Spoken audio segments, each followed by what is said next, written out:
This is Chicago. Doors open on the left at Chicago. Welcome to Chicago. Welcome to Chicago. Welcome to Chicago. This is Chicago. Doors open on the left at Chicago. Welcome to Chicago. Coming from the Chicago. Coming from the 606 Media Studios, this is the TCSF podcast with Big Z in the house with me. It is JC Howard. What's up, brother? How are you? How's it going, man? Good to see you again. Good to see you, man. It's a two-man show today. Stevie-B's got like a stomach bug, and then no, Ivan's not on the show. He's doing his own show. He's doing a bear show. Serge is got the flu. So we're down two men. It sounds like the Bulls, we're just going down like flies. I was gonna say I had the flu. If you remember the episode, we did the exotic chips that then literally that night I had the flu. Oh my god! And like I said, those chips that I had coming back up was like even to this day, like if I smell like a barbecue chip, I'm just like, no, like get it away from me. So you're done with barbecue chips forever then? Not forever, but I feel like it'll probably be a year before like I can smell that barbecue like chip smell. Okay, because it is summertime comes around and barbecue ribs and smoked stuff. That's a little different. Yeah, I mean, like I said, like I don't know about the barbecue ribs because that was the particular chip that I ate. Yeah, but like brisket, I'm like we're gonna have to. Me and my stomach are gonna have to work something out about brisket. Look at here, man. We love this. Cooperate. Like just nice and easy. Just there you go. Go with it. Oh man, episode 180 is brought to you by 606 Media, True Chicago sports fans, and Great Clothing Company. Go over there and search for TCSF or True Chicago, and the shirt will pop up when you go out to checkout. If you get more stuff, great. If you don't, just buy our shirt. Hit TrueFan15 for your promo code for 15% off your entire order. That is TrueFan15. Get your official shirts now. We're on YouTube, we're on Spotify, you're on any social platform. Just find us, subscribe, get the notifications, give us 5 stars on your listening app of choice, and and follow us. And definitely be a part of the show by being vocal. We love it when you guys are giving us our live comments. We go back and forth. It's just we love questions. We love anything. You want to talk draft? You want to talk whatever you guys want to talk about? Throw a topic out there, and we'll try and knock it out of the park if we can. That's right. All right. In this live episode, the Bears fill out their coaching staff and pull an audible on their new home, the potential new home of the Chicago Bears. The Bulls are in the perpetual Groundhog Day. The Cubs are still working on Belli, the Belli watch. We got to make a countdown or something for Belli. The White Sox finally make some trades, all that and stirring a pot. But let's get into it. This is The Loop, our Chicago sports roundup, where we keep you in the loop. This is Chicago. Doors open on the left at Chicago. Welcome to Chicago. Yeah. All right. Now, you know what? I know there's a loop song as our intro song, but I really want to hear some Bears intro, and that's got to be the 3 and out, and that's going to be for the Bears because this is going to be a quick Bears segment, right? Dun, dun, dun, dun. All right. In a shocking report, the Crane's Chicago Business reported that the main stadium focus is now centered on constructing a stadium on the south lot of Soldier Field, not the $197.2 million property they just purchased in Arlington Heights. They already put a lot of work into that property. They signed the agreement to purchase the land in September of 21. They purchased land for $197.2 million, like I said, in February of 23. And then over the summer spent millions on demolition to tear down the structures and the racetrack at Arlington Park. How do we feel about this? I mean, all we're doing is moving down, several hundred yards from Soldier Field in that south lot, and possibly some of the old McCormick place that they might tear down and give to the Bears. But how do you feel about this, JC? Well, let's start with the fact of, cities and villages in Illinois are greedy. Oh yeah, corrupt. Well, I don't want to say corrupt, but, unfortunately, you have three school districts that are, evaluating that the property is worth X amount. You have the Bears saying, no, no, no, no, no. We just tore down all the structures on the property. So now it's worth, just the land itself. There's no Mhm. structures anymore. So now our tax credit should be at this amount. So, there's just going to be a back and forth until it basically comes down to the fact of, no one's going to come to an agreement. And, the best place is going to be on the lakefront, which even the lakefront has its issues because years ago there was a law or a bill put into the Chicago, uh, Lakefront. whatever you want to call it, lakefront bill, where you can't build private entities on the lakefront. Right. It's supposed to be It fun. has to be public space. It has to be whatever. So if we go back and look at, we were having issues with the Lucas Museum where that would Mhm. have brought millions and millions of dollars in Right. tourists and, whatever. Now we're sitting here with vacant land that is doing nothing. So, you know, I understand to a point that you want the lakefront to be family friendly. You want it to be an attraction. You want it to be whatever. But at the same time, like Millennial Park, I mean, there's so many parks on the lakefront itself that it's like, no, no, no. This property was already Soldier Field. It's already used as a field. All we're doing is tearing down one structure, moving it onto another plot of land Mhm. that was a parking lot essentially. Right. And we're going to construct a new building, and then the old building will be torn down, obviously. Now, whether or not it becomes a, four-story parking garage or however they're going to do it, because I doubt they're going to want to put a parking lot back in. It's going to become an issue where, I have a feeling there's going to be lawsuits and pickets and, all kinds of people trying to cause issues for this new stadium on the lakefront too. And I'm sure the White Sox are going to go through the exact same issue. Yeah, I think this is more of a posturing thing because you already got the land, you've got all the acres out in Arlington Park, you can have the infrastructure. It's just again the township or the city being greedy and like, oh no, we want X amount for you to be here and do this, and we're not going to give you that much. We're not going to give you public money, which is understandable.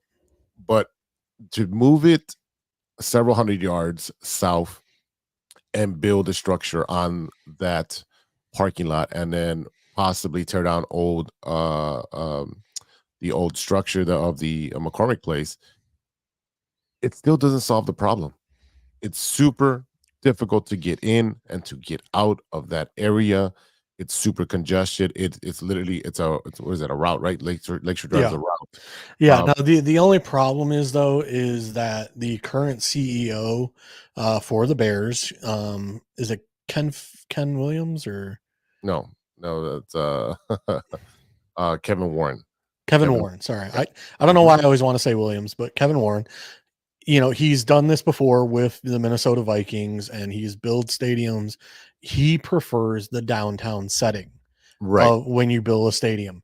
Not only that, with, Soldier Field, anytime they do a Monday night football game or they do whatever, they do that helicopter shot where they zoom out on the Right. beautiful lakefront and the city and the backdrop of Soldier Field on the lake and the city backdrop.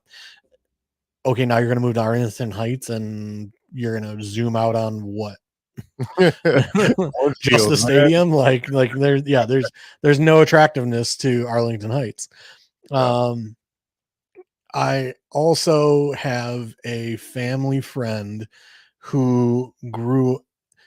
a family friend of a friend grew up with the McCaskies, and he basically said Arlington Heights will become nothing more than a housing project where they'll just make money off of it and they'll just build houses and townhouses and whatever. I mean, Because either way they'd make money. Of course, that's yeah, not going to be an issue with real estate being what it is at the moment. But But again, if they cannot come to right now, they're like $100 million in difference between what all these, because these schools, they want to be funded, and all Right. these schools are saying like, hey, you're worth 100 and I forget the number. It was like 130 or 160 million dollars, and the Bears are like, no, we're worth 30 million because we tore down all the structures. So they're like $100 million difference, between what the Bears are saying the tax evaluation should be and what the school districts say they should be. Now, granted, once they put a stadium up, I'm sure the tax evaluation will be 130 million, but that's not what it should be for vacant land, even though that vacant land is, I forget how many acres, but like I said, the Bears have two very good options right now. And basically it's going to come down to who's going to play ball. Is the governor, is the mayor of Chicago going to play ball and basically tell whoever these people are that, went against the Lucas Museum, hey, tough, we're going to do it anyway. And, this will be great for the city because now we can host Super Bowls and NCAAs, and we can host way more concerts because it's indoor. And now we can host concerts in the winter and all these other events. I mean, to me, like, it would be a no-brainer for the city of Chicago, because not only do you have the only weird thing to me is because Soldier Field was owned by the Park District. Correct. I don't know how that's going to work. Yeah, because I think the Bears want to be the owners. Right. So you're not going to get that revenue influx that you would if you owned like the property, the hotel, the sports book. If you owned everything, then you're raking in every single cent, rather than what you're going to have to deal with in paying people and subsidizing what you did for to build a stadium and paying people back. It's not going to be as lucrative as far as financially to do that. That's why it doesn't make sense. Like everybody's with the appeal of having the Bear. You know what? How many Super Bowls y'all got? One. Yeah.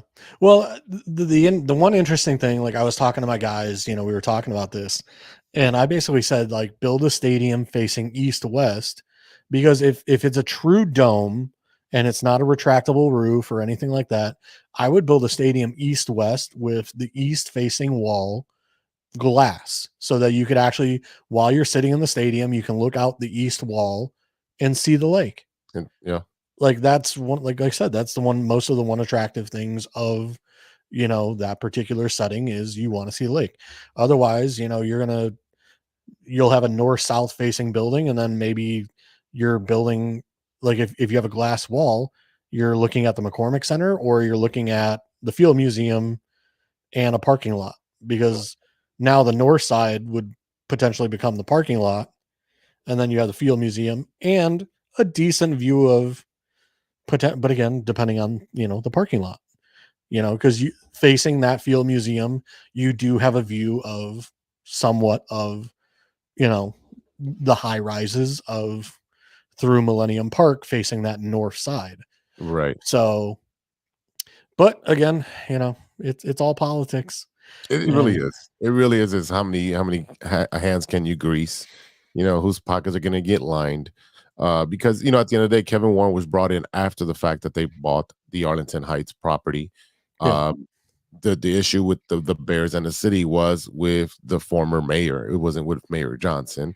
So you had Lightfoot, battling with the Bears and then retracting towards the end of her term as she was on her way out.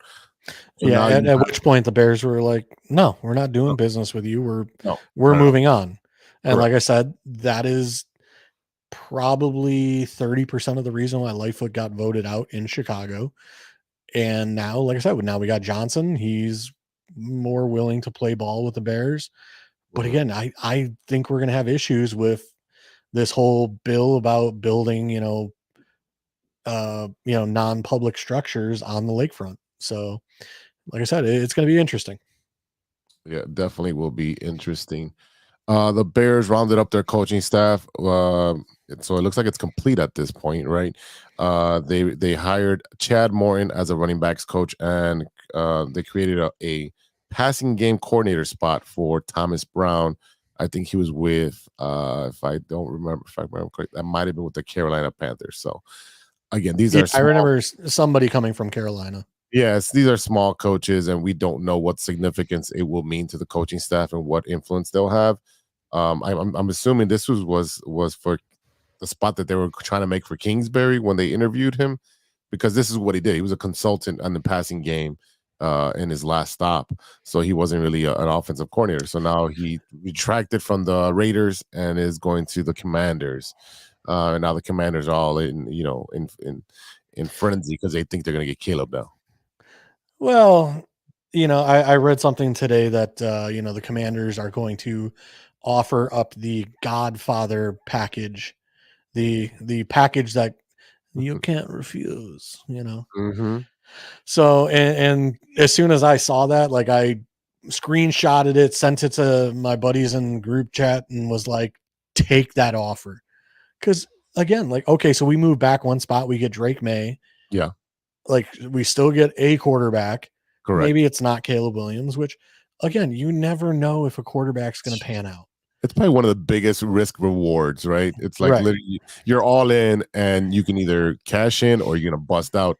And like you said, like these quarterbacks, you don't know who's going to pan out. Yeah. And what if Like I said, like, the next Tom Brady, and he's not a mobile person, but he can throw the ball. Yeah. I mean, you could go down the list, Baker Mayfield, and like I said, you could go down the list of like all these guys that got drafted super high and they don't pan out. And, not to say that Caleb may or may not be that, but, this whole, like, I think the numbers are, even with being drafted 1 or 2, like, it's still a 55% chance that they're not going to be what you expect them to be. Right. So it's like, okay, if I'm going to take a 55% chance, like, I'd rather do it with a lot more picks in my pocket and take Drake May and walk away with a first and a second. And, I don't know what else the Commanders are going to offer. Maybe they offer a Terry McLaurin or a Jahan Dotson or whoever it may be, what's his name? Payne, the defensive tackle who we were wanting to sign in the offseason, but they had signed him before he was able to become a free agent. So it's like, okay, maybe they throw him at us because he was a guy we wanted. Right. It's just a year later now than, so it's one of those where, like I said, to move down one spot, like I said, if I can get the Godfather package, I'd be kind of intrigued. You kind of do it because now you're going to plug in a lot more holes with more draft pick, more draft capital. You still have money. You can go after guys in the free agency window, which is coming up, very soon. I think March something. You're looking at that, right? So you do get the Godfather package and you trade down. You're still going to get a top tier quarterback. You can still get, with the 9th pick, or even if you trade down to the 10 and still get more draft capital to replenish the 2nd round pick that we traded away. There's so many options here, and I don't even know what to think of Ryan Poles right now because he's got like so many different like what ifs, and so and it's and that's the thing is like he's got the whole world and the whole draft in his hands, and like there's so many scenarios. Like I've done a couple mock drafts where it's like, all right, I draft Caleb at 1 and then see what happens. I've done a couple mock drafts where I trade back to 3, take Marvin Harrison Jr. Then, I take from 9 and I draft all the way back into the 20s. And like, just like from 9, it's like, oh, you want the 9th pick? Sure. I'll move back to 13. And then at 13, it's like, oh, you want to move up to 13? Okay. I'll move back to 20. Okay. You want 20? I'll move back to 23. And then I still end up with an edge rusher at 23. And then it's like, okay, I have a first from this team, a first from this team, and a first from that team to like move back, like, all these spots. So it's one of those where it's like, okay, so I walk away with next year, I have 3 first rounds. And again, not to say that would actually happen in a draft. You hardly see that many where like teams want to move up or move down, that many times. But again, it's just one of those, like, to me, even if I moved the 9 pick, because really, like, you're looking at edge rush, which edge rush this year is kind of meh. It's there's really not that one guy who's like Will Anderson last year. You know what I mean? Okay. Where it was like he was the consensus best defensive player on the board that, should be taken within the top 3 picks. Like this year, like you have 3 edge rushers, none of them are like even considered like a top 10. Okay. There's a lot of offensive tackles, there's a lot of wide receivers, and in quarterbacks. But really that edge rusher is like somewhere, the first one is really about like 10 to 12 range for, because you still have a couple corners in there as well that are worth taking in, the top 10, 12. So you were saying with the second pick, they should go after MJF. I mean, MHJ. to me, if we could do something like the Arizona Cardinals last year, which I highly doubt it'll be possible, where we can take our quarterback at 1 or 2 and then move back up and get MHJ. But I don't see any way MHJ makes it past the Cardinals. Right. Because the Cardinals need if they're keeping Kyler Murray, they need a number 1 wide receiver. I read something that Poles was still looking at tackle potential for like the number 9 pick, because you do have Joe Alt and Olu Fashanu, and then there's one more offensive tackle that are in that top 10 range. But it's still one of those where it's like, like I said, he's got any route, any avenue he wants to go. Like he has all the cards in his hands to make that happen. Yeah, definitely. So as we say, in polls we trust. This is literally going to decide the future of the Chicago Bears for the next 10 years and how. Yeah, and like I said, as we approach free agency, like that'll give so much more clarity to the draft as well. I mean, if we walk away with a T. Higgins or a Michael Pittman or any of these wide receivers that are hitting free agency, if we walk away with a center in free agency, huge. The center from Seattle is available. I forget his name. And then there's a center out of Miami who is also available. The center out of Miami has a torn ACL, so he's coming off injury, but ACLs really, they're not that big of a hindrance anymore like they were 10 years ago. So like I said, free agency to me kind of tells us where we're going to go with the draft. But all the news out of Senior Bowl is that a lot of execs think that the Bears remain at 1. Yeah, and take Caleb or Drake May. We'll find out. Stay tuned, everybody. It's going to be very interesting. There's so many scenarios, and like you said, that free agency. Like I said, you look back at the year we took Trubisky, and it's like Deshaun. Like everybody wanted Deshaun Watson. Everybody wanted we could have had Mr. Perpetual Super Bowl. Yeah, Patrick Mahomes. But like I said, we end up with Trubisky because he owned a Toyota Camry and seemed very real. Wow. Yeah. Yep. Yeah. So I mean that kind of scares me because is Drake May is from North Carolina, correct? Correct. Yep. So that's kind of scary to repeat.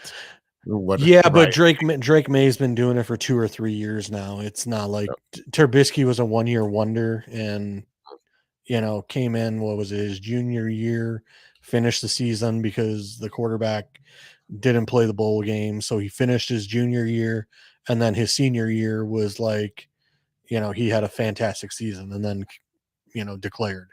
So and that's the big thing. Like I've been saying like, get me a quarterback that's been the starter for at least 3 years. Do not give me these 1-year wonders that, show up for 1 year, ball out, and then it's like they don't understand offenses or defenses. They can't read a playbook. They can't lead a huddle. You Yeah. know, like I don't want to deal with that. Yeah. You know, so like I said, both guys, Williams and May, have been the starters for like 3 years, so we should be good there. Yeah, well, let's transition to the madhouse on Madison since we're talking about fizzling out. The Chicago Bulls, Zach Lavine, his trying season has reached a conclusion, a crescendo. This past Saturday afternoon, when the Chicago Bulls and Zach Lavine announced that the two-time All-Star will undergo season-ending foot surgery. No idea what specifically with the foot. They just said foot surgery. Lavine, who missed 17 games with an injury earlier this season before returning to play and then re-aggravating it with a sprained ankle, finishes his 2024 season with 19 points, 19 and a half points, 3.9 assists, shooting below what he posted in the last 3 years. He played 25 out of the 49 games. He is the man in the mirror. And the Bulls and Lavine and his agency, in consultation with the Bulls medical staff and training staffs, opted for surgery after seeking additional medical opinions. Surgery will happen this week, and he'll be sidelined for 4 to 6 months. This is an opportune time for Zach Lavine to be like, yeah, I'm not going to rest it. I'm going to have surgery. This was mostly posted by Zach Lavine and his camp. This was what the Bulls posted out was that Zach Lavine has chosen to have surgery, not that he's going to have surgery. That was the wording. Kind of sounds a lot like the Scottie Pippen, scenario where I'm gonna wait till the last minute, and I'm gonna enjoy my summer, and I'm gonna have surgery when the season starts and screw the team over. I mean, he was on the trade block, and it was hot and heavy with Detroit, with us getting one of the younger players, a couple expiring contracts, and a pick. And I just really think he was like, nah, screw that. I don't want to go to Detroit and play for that team. And so he joins, Ball, who actually was on the last broadcast, and they literally served him up softball questions. They did not press him, and that was so frustrating, because Adam Amin is really, really good at what he does, and so is Stacey King, but they just did not press any issue. Like, when are you coming back? What is the knee feel like? There was no pressing. And Ball was at the UC today, that not the Bruno, so the Advocate Center. I was gonna say I saw a news report that he was shooting balls today. Yeah, so he was just literally on the block, just standing still and just shooting. I need that boy pushing that knee. Either it's gonna go or it's not. You're gonna be Brandon Roy, or to me, like I don't think Lonzo's gonna be back this year. So no, there's no reason. I don't need you to push it, because if you push it and re-injure it, then I'm just gonna be even more ticked off. So listen, I'm fine with slow playing Lonzo. And 2.5 years. 2.5 years. Yeah. But how many more years does he have on contract? I think about 2.5. So, yeah. Unfortunately, and not only that, the Bulls keep getting money back because he's been injured and hasn't been able to play. So, I'm sure the Bears are looking for that roster cap, relief as well. That exception, right? So essentially, like, there's $60 million on the bench of not playing. Jeez. Yeah. $60 million just sitting there on the bench to get paid and not play. It's so just frustrating with this Bulls, and that's why I call this episode Groundhog Day, because we're right back where we started. Ball's hurt, Lavine's hurt, DeMar is getting older. He's at Caruso's hurt. Caruso's always hurt. Yeah, it looked like he hurt his groin. Wait 5 minutes. Yeah, wait 5 minutes. He's like, he's like a bag of popcorn. 2 minutes, boom, ding, he's hurt again. And I love Caruso. I love his heart. I love his passion for playing basketball in the Chicago Bulls. But man, is it like cringeworthy to be like, oh my God, he went for a block and then he twisted his ankle. Oh my God, he saved the ball out of bounds and tweaked his groin. it's scary, and there's zero Yeah. market for Caruso because they are asking for a king's ransom for Caruso because he's a coach on the floor, and Yeah. he's a really good guy, and he drives the locker room. Well, he's one of the better defenders in the entire league too. 100%. But I will say this: I did read something also that Kobe White is untouchable. So that's at least a good thing for the Bulls to be and recognize, like, hey, you know what? He's been our best player so far this season. Yeah. I know he's having a little slump now. And hasn't been playing as great. He's been burning the candle at both ends. Yeah. So he's dropped off a little bit, but you know what? To me, I don't care. Like, dude, keep giving him the minutes, keep letting him, expand his game, let him keep finding a rhythm where, like I said, we keep these young guys on the bench like Pat Will and some of these guys, and it's like they don't get the playing time.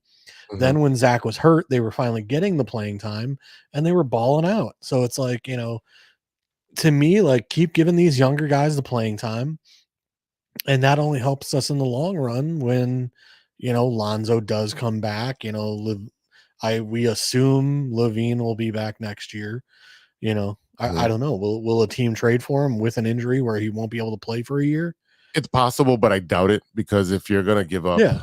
if you're gonna give Like I up, said, why give up the assets when, he's not gonna play, right? right. So we're looking at the roster. We're looking at the young roster. Dalen Terry, who's been sent up and down between the Windy City Bulls and the Chicago Bulls, not getting a consistency. Javon Carter, who we brought over from Milwaukee, hasn't been in the rotation on a consistent basis. When he's in there, he plays very well. Is he going to play 25, 30 minutes? No, he's a bench guy.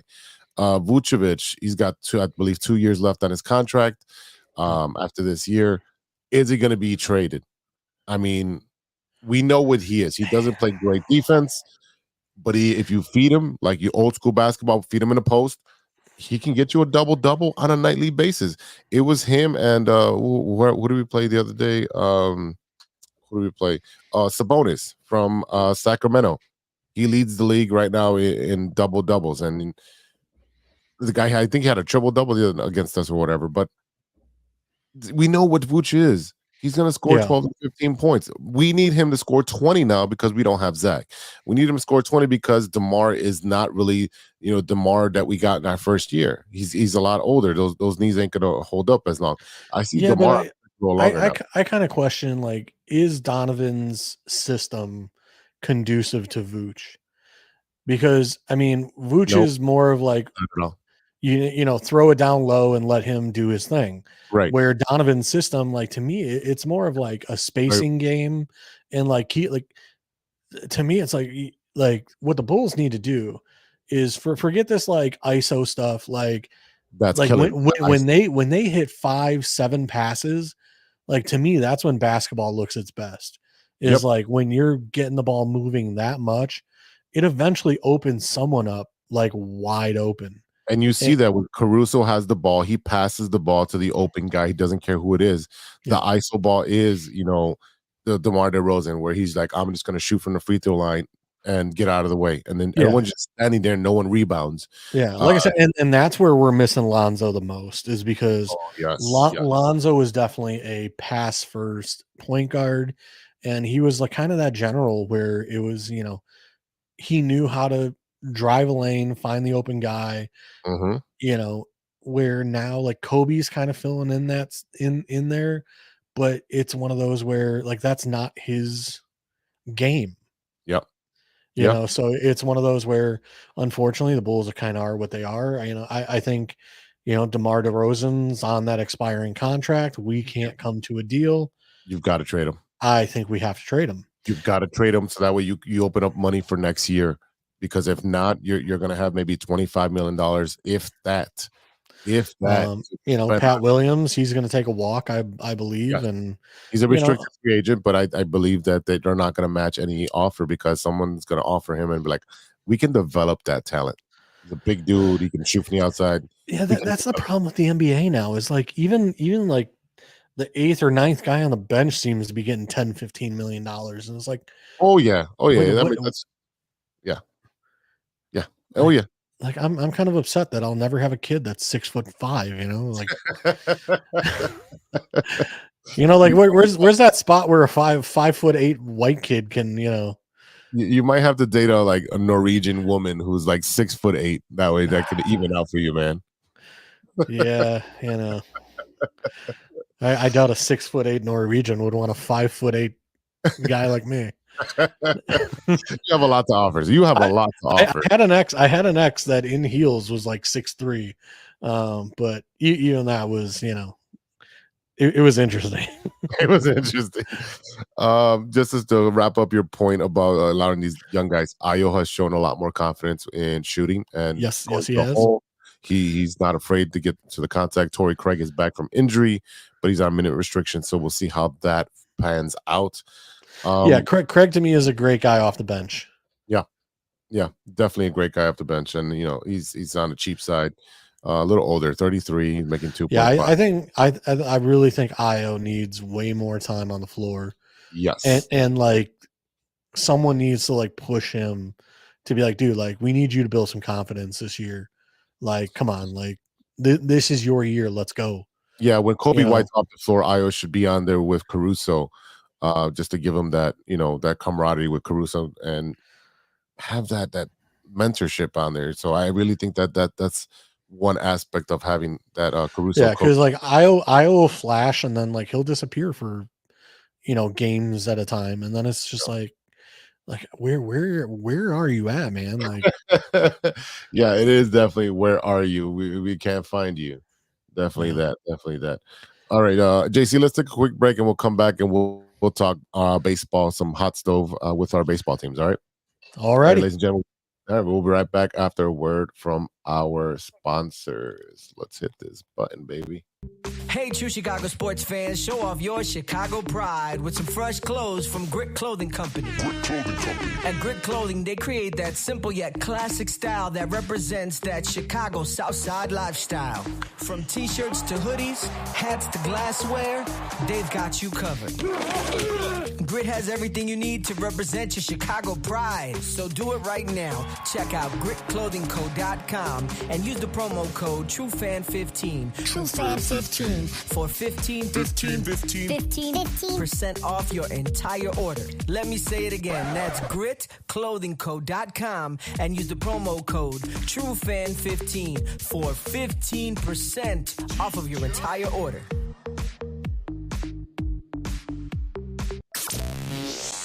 Hey guys, it's Steven. And this is Sean, and you are listening to True Chicago Sports Fans. Don't forget to listen to No War on the Weekend. New episodes on Monday. You can find us anywhere you listen to podcasts. Yeah, so we're going to go do a couple of shots. So let's kick it back over to Big Z. Oh, thanks, Sean, for kicking it back. Hey, true Chicago sports fans, show off your Chicago pride with some fresh clothes from Grit Clothing Company. There we go. Yeah, it's technical difficulties there. Grit, we're going to need double this week. Oh, man. So this is the True Chicago Sports Fan Podcast with Big Z. We have JC in the house. He's many hats today. He's actually, expounding to the Cubs. I mean, to baseball and to basketball. Usually you take basketball. I usually stay like more quiet and let you guys talk, the other teams, and then I'll chime in and be like, trade them. Trade them. Trade them. There we go. All right, let's talk about your favorite baseball team, the Chicago Cubs. We're still on Belli watch. Right now, the market's closing because everyone else has already signed their outfielders, and there's maybe one or two places where he can go. And now teams are saying, well, short-term contract, bro. And he should have cashed in at the beginning. He's still asking for north of $200 million for a long-term contract, according to Scott Boras. Ultimately, the widespread belief within the industry is that Bellinger and the Cubs will reunite, but only when his price goes down. I think with spring training around the corner. We're 20 something days, or it's pitchers and catchers reporting on about 10 days, and then another week after that. So I was gonna say I thought a couple days ago I saw like 21 days, or so we're probably closer to 18 or something like that. Yeah, so it's time, man. Cubs, pull the trigger. You've got the money. He wants to be here. You want to be here now. you relax over there. The Cubs will pull the trigger when Belly's good and ready to take less than 200 million. All right, Well, we've even had this conversation, yeah, like look, we want you back, Belly. We need you back, baby, but we come need back. you back at a lesser price than 200 million. Yeah. We're Well, we're not yeah, offering the Godfather package, okay? We're no. offering the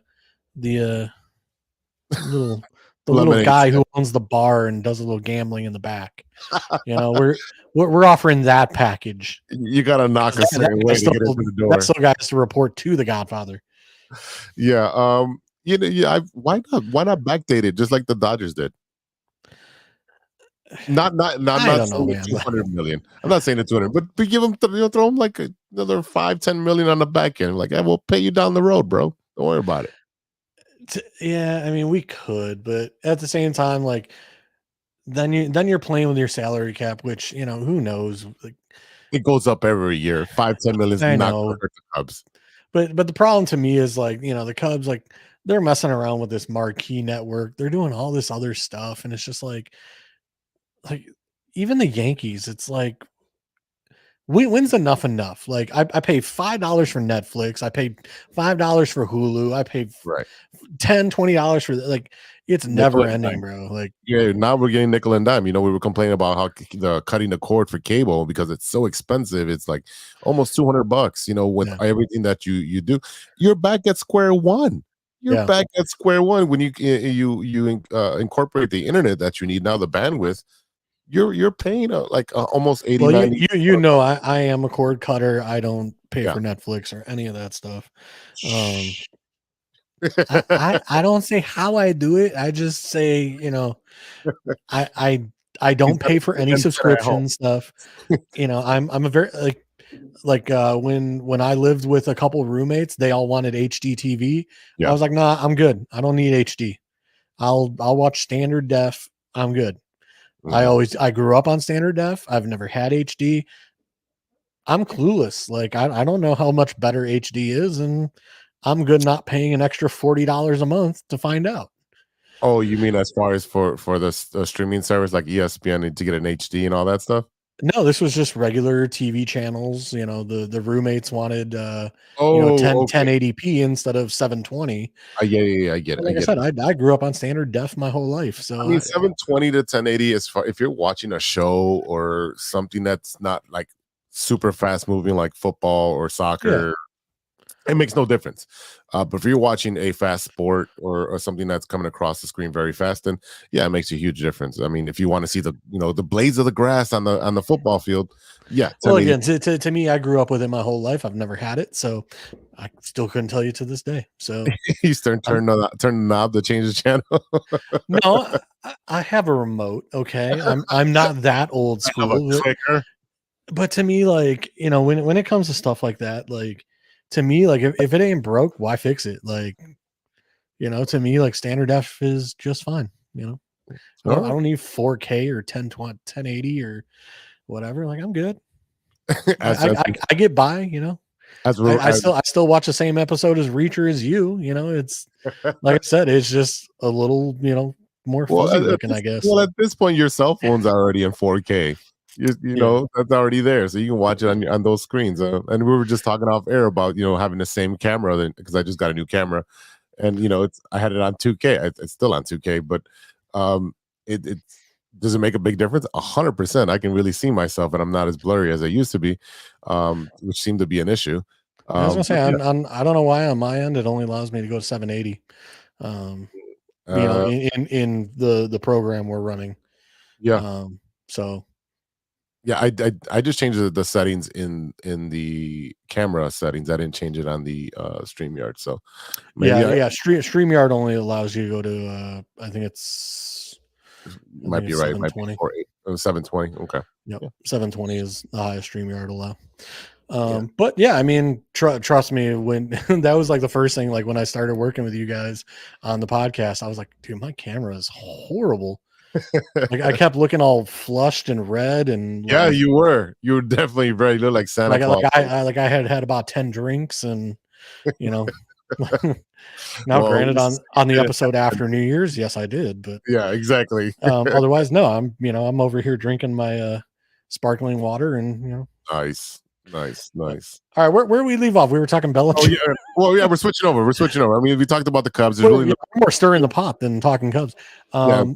Yeah, to me with the Cubs, like I said, I think it's really going to come down to like pretty much reporting to spring training before we get anything done with Bellinger. Imanaga, he's showing up all over Chicago wearing all kinds of sport, Bulls jerseys and Blackhawks jerseys and stuff with his name on it. So he's having a good time. We'll see how he does in spring training. But like I said, we were kind of let down this off season. We didn't get any of the big name guys, but right. If we get Belli back, that at least I think salvages kind of the off season for the Cubs. But we'll see. Like I said, it's not the off season we hoped for, but it's the off season that Cubs fans really probably should have expected. I mean, they do have a lot of young talent that should be coming up. They have, I read, they have 5 top 100 prospects. I was looking at that today. I think Keith Law posted it. And so the White Sox as well after the trade that we'll talk about in a little bit. But there were a bunch of guys at the end of the year last year that they brought up. And like I said, Crow, Stroman, and some of those guys. So like I said, we'll see if they get brought back up this year. And the reason that you got the manager is because he can get a lot of talent out of the players that they had in Milwaukee with not big names. So maybe hopefully that's not what they're banking on, because you still need big names and big time players to make that playoff push and put you over. So maybe they wait for the trade deadline to make some deals, because there's some people out there still. I don't know, man. If you play Moneyball, you can get some good play out of some no-namers, But like I said, it's one of those, like, especially like the younger guys. They came in last season at the end of the season. A couple guys were playing pretty good. Then 10, 15 games into it, they were kind of slumping again. So like I said, hopefully they get a little more time in the big leagues, and they start putting some seasons together, and They live up to that prospect potential. Have you ever been to spring training? I have. I got sent by the company in February to Arizona. I showed up. They had an off day. I showed up like 2 or 3 days later, and like you could see them like doing batting practice and stuff like that. But like I didn't have a chance to like meet any of the players or do any of that stuff. It was like you could stand at the fence line and basically see like especially the pitchers and the catchers, doing their whole warm-up sessions, and then on one of the far back fields, like you could see batting practice going on. But that was a season that might have been 2015, 2016. Oh wow. So it was like that year we were going to win. So I'll have to look it up, see when my Arizona trip was. That's definitely on the bucket list to do, is to go to spring training and be able to enjoy that atmosphere. I mean, I think it's everyone. I mean, if you're a baseball fan, that's literally like saying spring is coming, summer is coming, good times are coming, good weather, and that's what you're really focused on, because once baseball's here, everyone gets excited for that, and then about 2 weeks later, everyone's kind of like, meh, baseball, it's on. We'll wait till the summer when it's nice. Speaking of minor leaguers, the Chicago White Sox won a pair of trades with a contending team, which is the Seattle Mariners, sending right-hander Gregory Santos to Seattle and right-handed prospect Christian Mena to Arizona. From Seattle, the White Sox received a package that included a pair of players from the 40-man roster: hard-throwing right-hander Prelander Barrera and outfielder Zach Deloach, as well as the 69th pick in the 2024 draft. In the deal with the Diamondbacks, which was announced on their social, outfielder Dominic Fletcher goes to Chicago from Arizona and should be in the mix for trying to get some playing time because he's an outfielder, and we have a spot in right field for anybody to play. Anybody.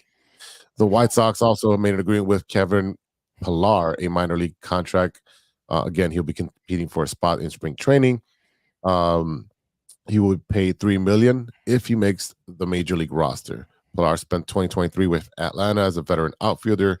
Again, these are just like very small deals. And wow, right now we looked at what Chris Getz is doing as the new GM. He's training a lot of the talent for a lot of young talent and replenishing it.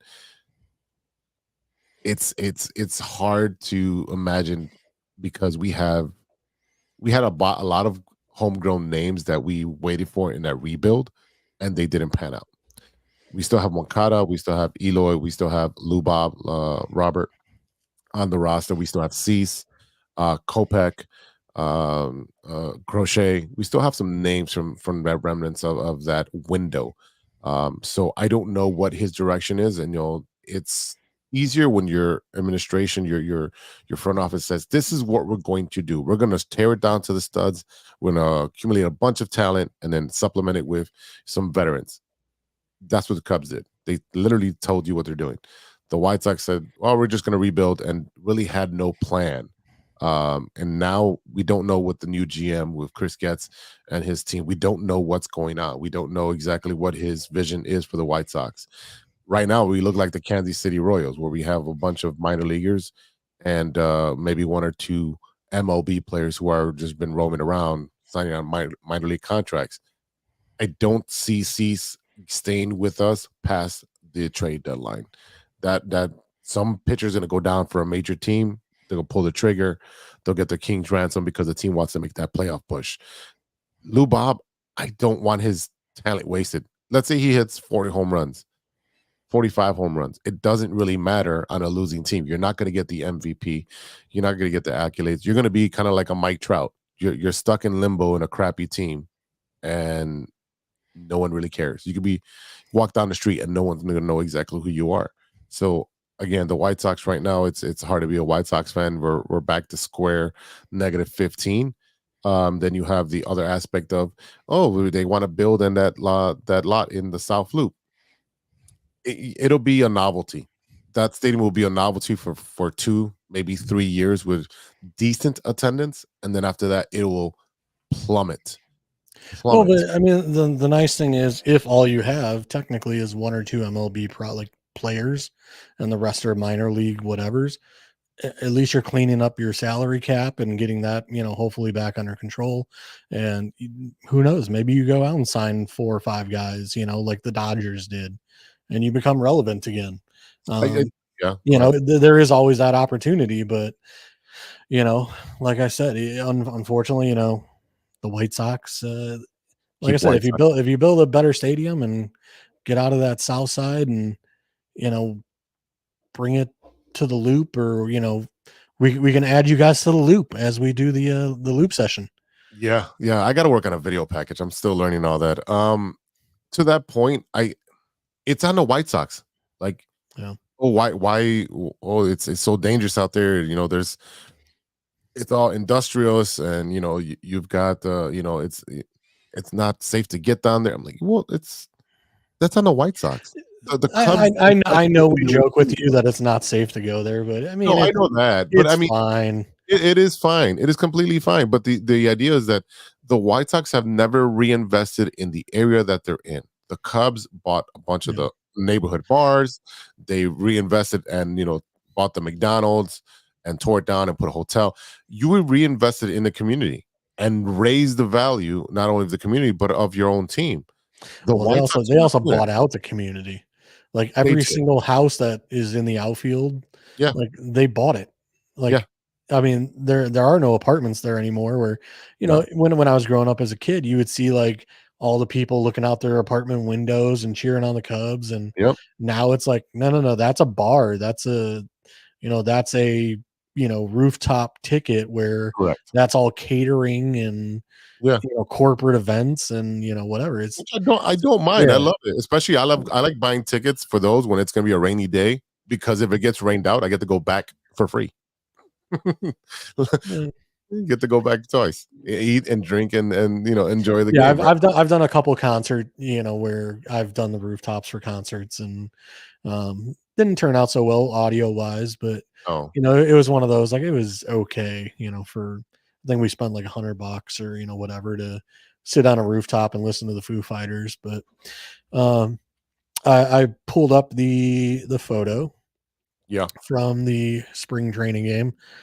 I don't know if you can see because of the lighting, No, but we got Lester and Lackey. Like I said, I was able to see like the warm up and the pitching staff, while I was at the spring training. But like I said, no game was attended by me when I was out there.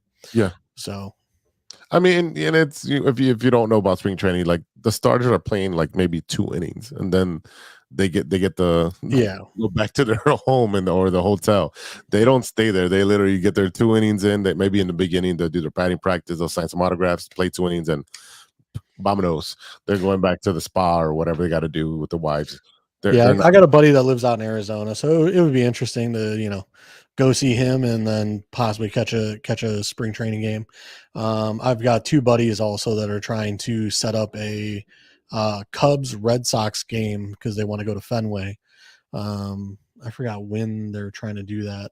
I would have to reach out to them and figure out the dates. Definitely do it. But I've already been to Fenway, so for me it was kind of like, you didn't like it? Yeah. I really enjoyed Fenway. No, I enjoyed it, but like I'm trying to do some other vacation stuff this year to where it's one of those, like I want to go to Europe. I want to do some Europe stuff. So it's one of those where it's like I'm really like trying to watch how I'm spending my vacation time and what I'm doing and where I'm going, money wise.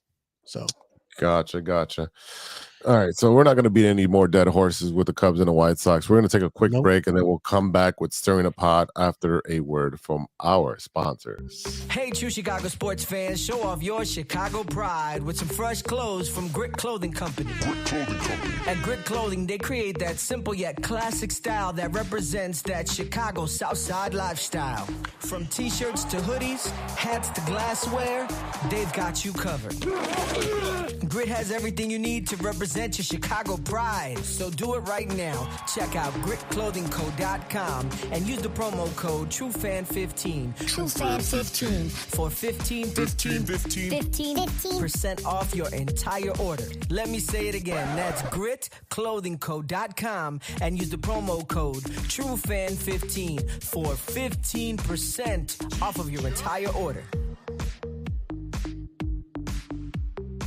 What up? It's Martin Moreno, and you are listening to True Chicago Sports Fans Podcast.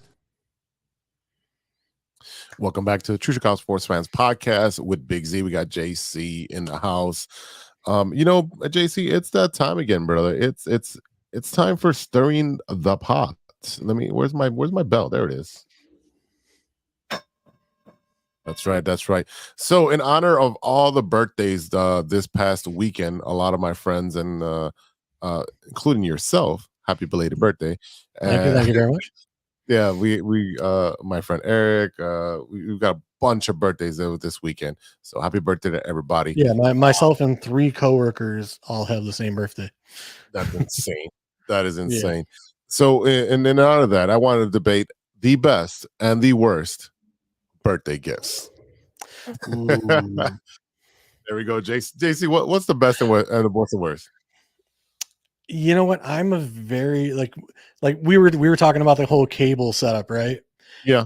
I'm a very simple man. Like I'm not like I don't really care about presents and gifts, and like every year my family comes to me and they're like, "Hey, what do you want for Christmas?" And I'm just like, I don't need anything. Like I don't. Some socks, some underwear. Well, honestly, like, so the one gift I tell my mom every year is just give me a pair of slippers, because like I wear them around the house, like in the winter and, right, the summers and stuff like that, because me and my family, like we try to take shoes off the front door as much as possible and switch into something where you're not tracking rocks and dirt and whatever through the whole house. So to me, like, slippers for Christmas is pretty much what I get every year. Um, as for like a birthday gift, dude, it's rough because like, especially being a February birthday month, like, dude, growing up in like the 20s, like in my early 20s, like I would try and throw like parties at bars Yep. and different stuff. And then all of a sudden it'd be like, no, we're expecting 10 inches of snow. And then like Yep, I everyone remember. everyone would cancel on me. And it's like, all right, well, whatever, it is what it is.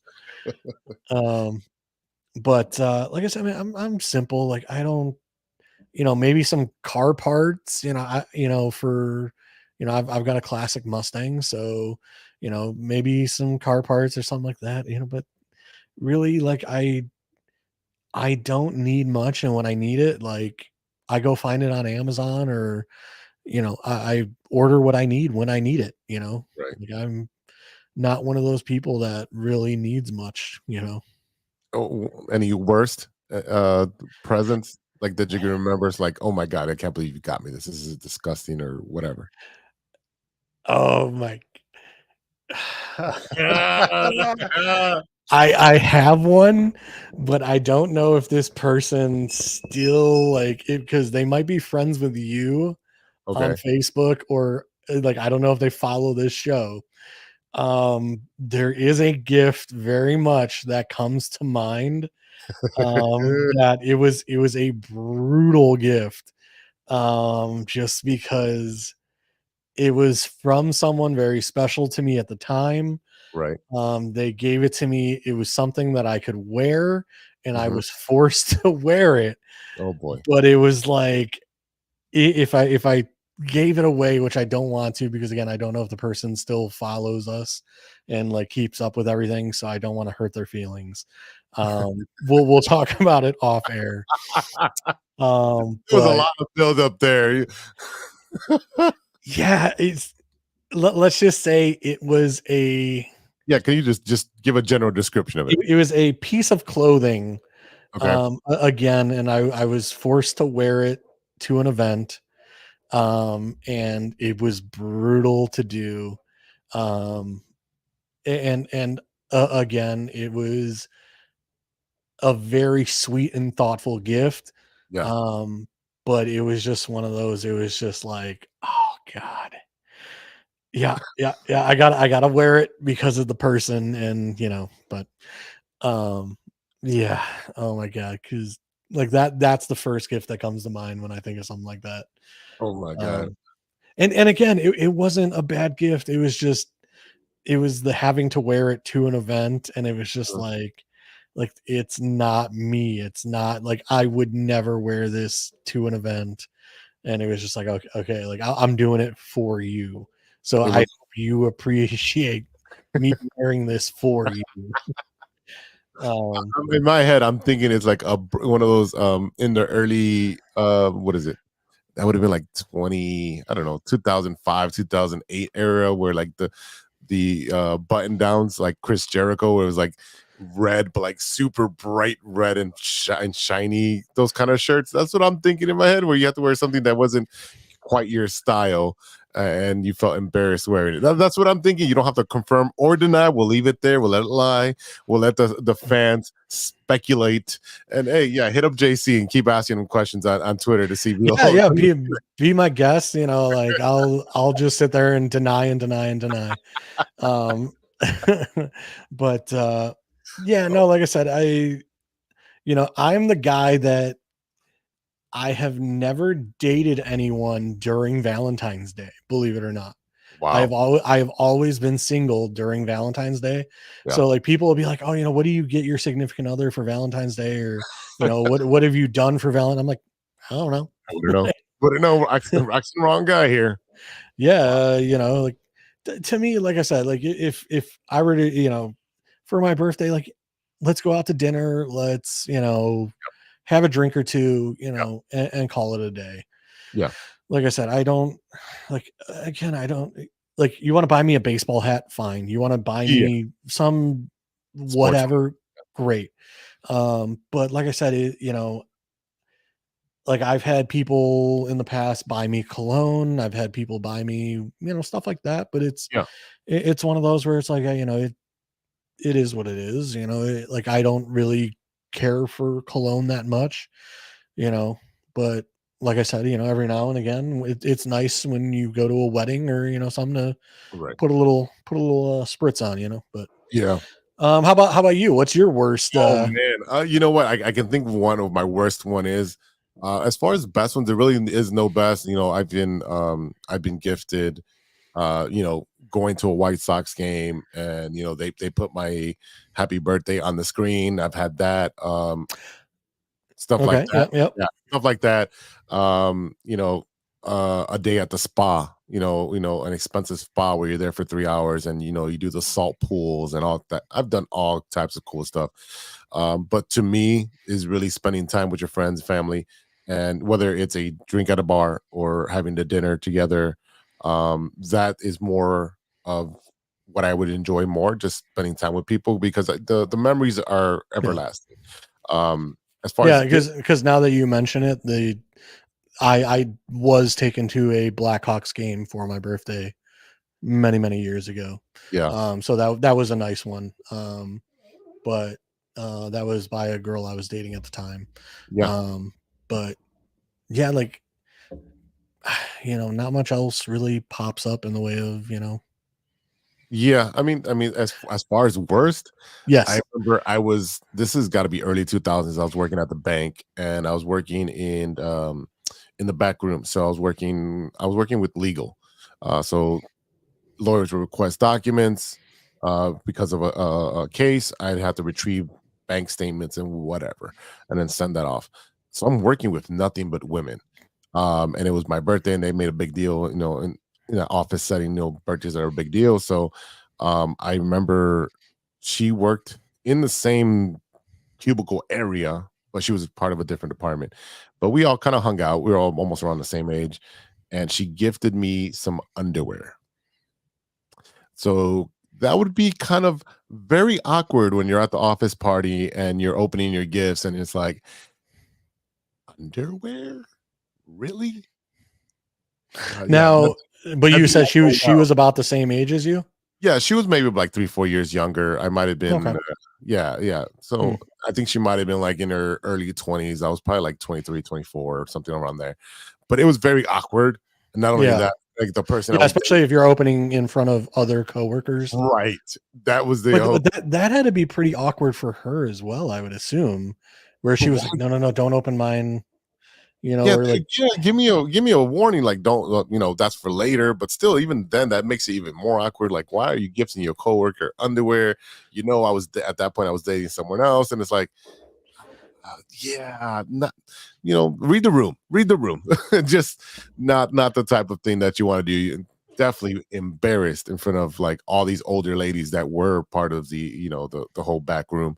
So, and then, rumors start, and I was like, oh my God, you just opened Pandora's box here. So that's got to be the worst. Yeah. Luckily where I work, your birthday is like, get back to work. Like, we don't care. So out of your locker, enjoy your Kit Kat. Yeah. It's like, you're lucky you have a job. How about you get back to work? But I was told by one of my bosses that for whatever reason, there's only 2 people who like their birthdays go out via Google Update, like in the whole like building. And I guess I'm one of them. So like every manager knew it was my birthday. Whereas like, I guess nobody else's birthdays go out. So I have no idea why my birthday is any more special than anybody else's, but okay. Do you get a special recognition at work for it? Like, nope. No, like I said, it was just like some of the managers were like, hey, is it your birthday today? Like, I got a Google update, on my calendar. And I'm like, dude, I have no idea like why you would get that, but okay, yeah, sure. Yeah, it's a handshake and data boy, keep working. Well, it's probably because my birthday used to fall on Super Bowl all the time. So I used to call off, Gotcha. On my birthday. So maybe that was their like, oh yeah, it's Jason's birthday / Super Bowl / he's going to call in sick, Google update. Yeah. Make sure you find coverage. Yeah. But no, like I said, we'll have to talk about my worst gift we're off definitely air. off air about that one. Yeah. Yeah, it was an article of, like I said, it's an article of clothing, and like I said, I had to wear it to something, and like I said, we'll talk more about it off air. All right. We're good on time. Is there anything that you're watching that you want to share with the listeners? Ooh, I watched the new Amazon Zorro series, which I guess is spoken in Spanish and then they dub into English. Okay. Because I was sitting there watching their lips and I'm like, okay, this isn't matching up. And then someone was like, oh, well, the series was shot in Spanish and then they dubbed the English. But they used the gentleman from Ted Lasso, Danny Rojas. Danny Rojas, yeah. He is like the original Zorro, and I don't want to ruin the series, but he kind of gets off at the very beginning of the series. But I will say his sword experience and play as Zorro was god awful. So Danny Rojas, please practice your swordsmanship before you take on another role like that. Football is life. But yeah, like I said, interesting series. Anything else? I went back and watched Altered Carbon season 1 a couple of weeks ago. Season 2 is just god awful. But I love that show for season 1. I thought it was such a great concept for a show, in the way of, people don't die anymore. They're, saved in like kind of a hard drive, if you would, which they call a stack. And then like they can put your hard drive into any person, any body, where like, you might be an 8-year-old girl, but you get put into a 40-year-old, white female body. So it was a very interesting concept to a show. Trying to think of anything else. Finished up Reacher, and Percy Jackson was the other one. Okay. Finished that series up, which, you're a wrestling fan. Edge was in a couple episodes. Yep.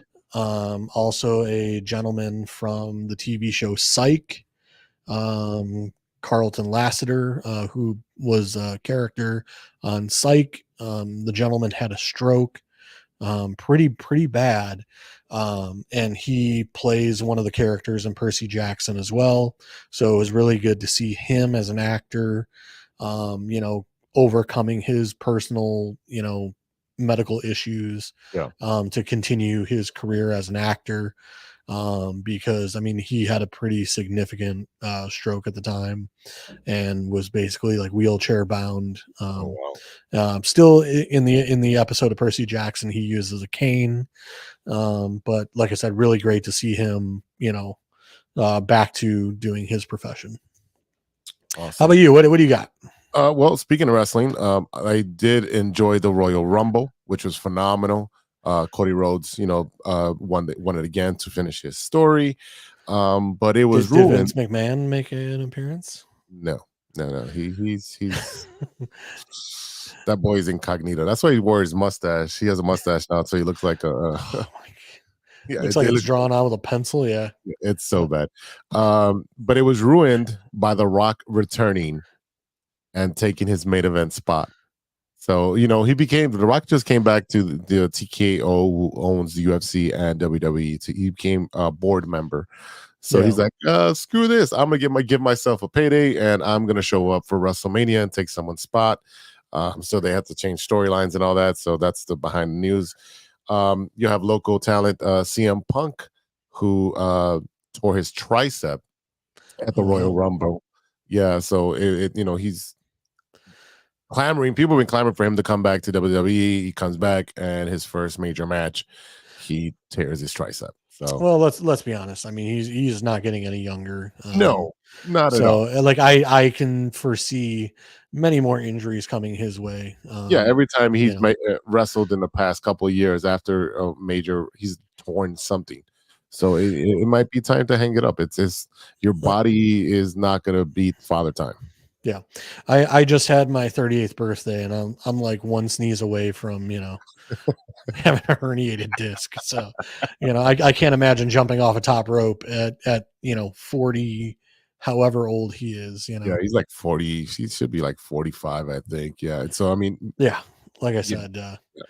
I know, like, as a wrestler, the more you do, the more your body, becomes used to working, with the bumps and bruises. And that's like, I used to do martial arts back in the day, and like, Yeah. I used to do like weapons and forms and like sparring, if you Uh-huh. will.